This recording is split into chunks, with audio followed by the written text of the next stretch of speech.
When it comes to raising children, have you heard the phrase, "it takes a village"? Because I believe it does take a village to raise children. But over the years, it seems it has become limited to a family setting, often relying on parents, siblings, grandparents, sometimes aunts and uncles to help guide and care for our children. But what if we apply a modern spin to this idea and instead say it takes a community to raise children? And before I describe what this might look like, I want to explain why this concept is important. I think we can all agree that there are many elements that impact children on a daily basis. Thinking back on my own childhood, I quickly realized that not everyone has access to a safe space to process everything that is happening to them and around them. At a young age, I became a victim of domestic violence. I was a teenage girl, inexperienced, easily manipulated, and for multiple reasons, I was scared. Although I had support at home, I was too embarrassed to acknowledge the pain and the suffering that I was experiencing. In my mind, my best line of defense to avoid any type of conflict was to just stay quiet, so I didn't say anything about it to anyone. And like me, there are many youth out there who do not have the courage to speak up at home. But if we have different outlets for our youth to escape these negative environments and allow them the opportunity to express themselves freely, they can begin to heal. That's where the community steps in. In high school, I joined the girls' softball team and ended up playing all 4 years. Softball became my outlet and safe space. The camaraderie that developed between my peers and the relationship I had with my coach helped me realize that I can feel happiness. Through softball, I learned how to stay positive, how to persevere, be resilient, and to not give up. Little did I know, softball was not only teaching me the fundamentals of the sport, but also teaching me life lessons. Eventually, I came to the realization that it was time to remove myself from this toxic relationship, and I built up the courage I needed to leave. But just when I thought that it was over, I was stalked. For an additional 2 years, I thought, why me? And it was only a matter of time before no one would see me again.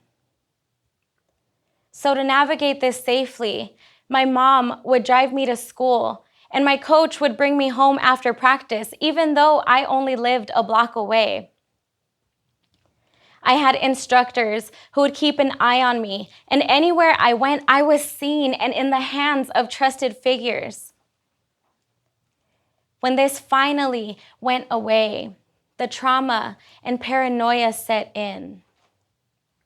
But you see, having a safe space helped me realize I needed to continue to seek out people who genuinely cared about my future and surround myself with those who would listen and offer advice. I began to heal from my trauma, and I finally realized that the past was not my fault. I was no longer going to allow that time in my life define me anymore, and I stopped blaming myself for all the wrong that had happened. I was no longer going to allow anyone to make me feel like I didn't deserve the greater things in life. I stopped asking myself, why me? And began asking myself, not only where do I want to be, but who do I want to be? What do I deserve? And how do I get there? I had to transform and be whoever I needed to be to get to where I wanted to go. I regained ownership of my life, and I knew I was going to be successful.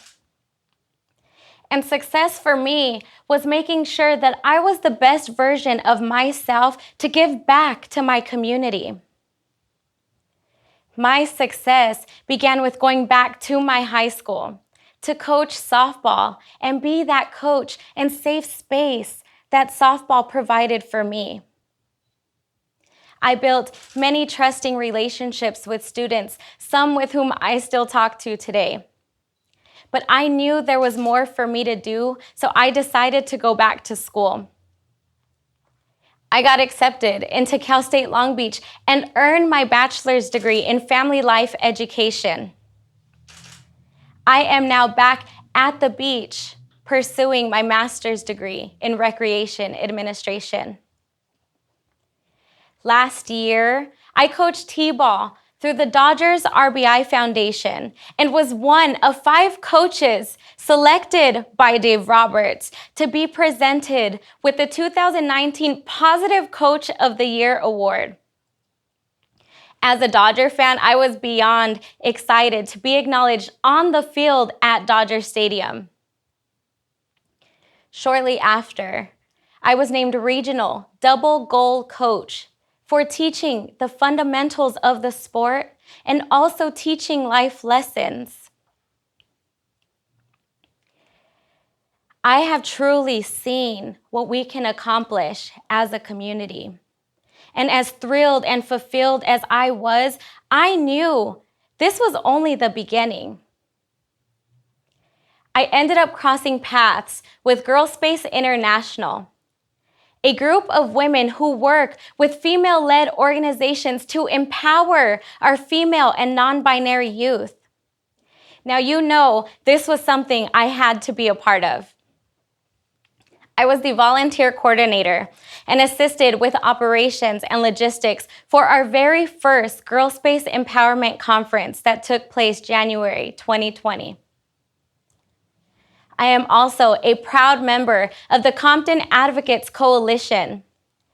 Here we strive to not only educate and unite our community, but to promote and activate positive action within the community. All these opportunities have allowed me to meet new people, engage with the community, and to work with organizations and larger companies that target various age groups at different capacities. I have built many trusting relationships and cultivated a sense of camaraderie. Some of the fundamentals that I learned from my safe space and have applied it on a much larger scale. But of all my accomplishments thus far, I am most proud of knowing that I have become a positive influence to others in many forms and in many settings, at home, at school, at work, in organizations, and in sport. Because I'm sure we can all remember that one person in our life who gave us something as simple as their time. Now imagine training ourselves and other individuals to be positive role models throughout the community, to provide outlets our youth can trust to be themselves, to build self-confidence, to grow, and to heal. Our youth will thrive and become positive contributing members to society who understand compassion, the importance of diversity, and inclusivity. One of my favorite quotes is from the great Maya Angelou. People will forget what you said. People will forget what you did. But people will never forget how you made them feel. And I strive to make everyone feel seen. I strive to make everyone feel important and worthy. So I encourage all of you to strive for success because you are not only capable, but you are worthy of greatness. But I challenge you that whatever it is you choose to do, you always be a positive influence and safe space to others, because we are the community. Thank you.